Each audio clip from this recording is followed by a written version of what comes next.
The Washita experience enlightened me to the extent that I thought I knew about Native American culture to some extent, but I didn't know the breadth and the depth, the way they have been treated, but more importantly, the way they have risen beyond the detriment of language and culture, and how they've held on to that, lived into that faithfully, and continue to pass that on. It's a reminder of the way in which we as Christians need to begin to live our lives and how we need to be more connected with people and to allow persons, especially those who in the past have been abused and hurt, to be able to tell their story and share their stories.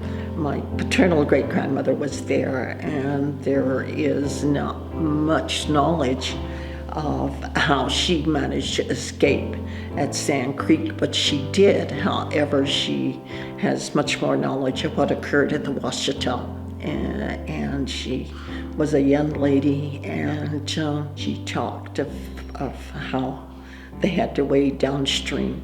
The Washita made a curve, and so they had to get out of the water, this handful of children, to walk across that barren land. And while they was there, then the soldiers saw them and started pursuing them. And so consequently, those children were marched back to camp, to that huge tent that had been used as a temporary, I guess, jail for the women and children that were ultimately taken captive. For me personally, it was sacred space, a space of where you could feel the presence of our ancestors and be mindful of the struggles that have been experienced, and that many times we try to forget the historical harm that our community have experienced. I think there are those that don't understand that we look at our history as a living history, quite unlike others that look at time in a linear fashion. There's a past,